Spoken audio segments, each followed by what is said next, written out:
आणि यानंतरची बातमी आहे रामनवमी संदर्भातली। नाशिकच्या पुरातन श्री काळाराम मंदिरामध्ये रामनवमीचा उत्साह पाहायला मिळतोय। काळाराम मंदिराला आकर्षक विद्युत रोषणाई सुद्धा करण्यात आली आहे। आकर्षक विद्युत रोषणाईने मंदिर परिसर अक्षरशः उजाळून निघालाय। गाभाऱ्यातही फुलांची आकर्षक सजावट करण्यात आली आणि आज दिवसभर मंदिर परिसरामध्ये आणि मंदिरात धार्मिक कार्यक्रमांचं आयोजन करण्यात आलंय। तर भाविकांची सुद्धा दर्शनासाठी मोठी गर्दी पाहायला मिळते। आणि या संदर्भामध्ये रामनवमीचा उत्साह जाणून घेऊयात। माझे सहकारी किरण गोटूर सध्या आपल्या सोबत आहेत। किरण, आज रामनवमी निमित्त संपूर्ण देशभरामध्ये उत्साहाचं आणि जल्लोषाचं वातावरण आहे। नाशिकमध्ये काय परिस्थिती आहे सध्या?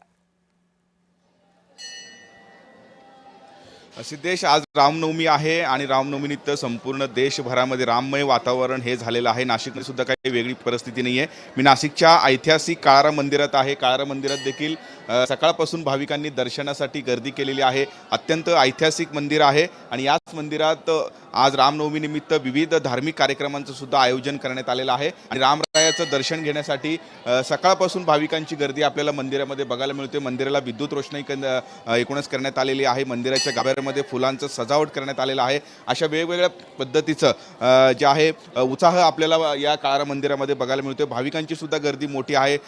संपूर्णपणे या मंदिर भागामध्ये ही भाविकांनी गर्दी केलेली आहे। 2 ते 3 किलोमीटर हे जे रांगा आहे ते भाविकांचं लागल्याचं आपल्याला बघायला मिळतोय।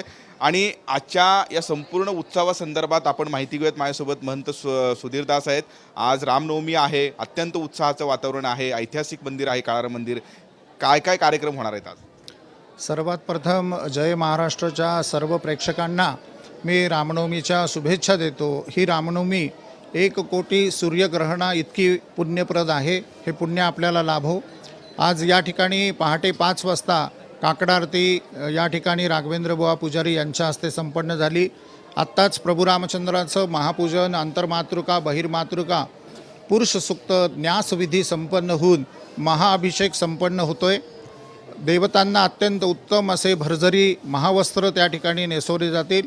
प्राचीन काळातले जे काही दागिने आहेत, सोन्याचे वगैरे जे मुकुट आहेत, ते परिधान करून अत्यंत ज्येष्ठ असा शृंगार त्या ठिकाणी प्रभू रामचंद्रांना होईल।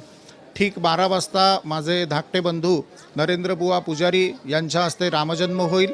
त्यावेळी पंजरी, श्रीखंड आणि साखर फुटाण्याचा प्रसाद हा वाटला जाईल आणि सर्व भाविकांना तो प्रसाद मिळेल अशी व्यवस्था या ठिकाणी केली आहे। संध्याकाळी 7:30 वाजता या ठिकाणी अन्नकोट महानैवेद्य आरती, जी वर्षातनं फक्त एकदाच होते।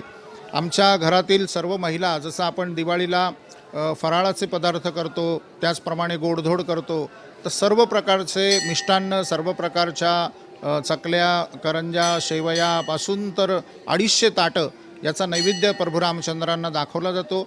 शेजारती या ठिकाणी संपन्न होईल आणि रात्री 12 वाजेपर्यंत मंदिरामध्ये दर्शन होईल। आपण पहाटे 5 वाजल्यापासून तर रात्री 12 वाजेपर्यंत सलग 19 तास भाविकांना दर्शन होईल अशी व्यवस्था या ठिकाणी केलेली आहे। अत्यंत चोख व्यवस्था जी आहे ते मंदिरामध्ये आज करण्यात आलेली आहे। भाविकांची मोठी गर्दी आहे आणि आज रामनवमी निमित्त विविध धार्मिक कार्यक्रमांचं सुद्धा आयोजन या ऐतिहासिक काळाराम मंदिरात हे केल्याचं आपल्याला बघायला मिळतं। ठीक 12 वाजता रामजन्म होईल। रामजन्माचं उत्सवाचं आयोजन या मंदिरामध्ये करण्यात आलेलं आहे। अत्यंत ऐतिहासिक आणि महत्त्वाचं असलेलं हे मंदिर आहे। त्यामुळे रामनवमी निमित्त आज काळाराम मंदिरात देखील उत्साहाचं वातावरण, आनंदाचं वातावरण आपल्याला बघायला मिळतं। नक्कीच। धन्यवाद किरण, तुम्ही दिलेल्या या सविस्तर माहितीबद्दल।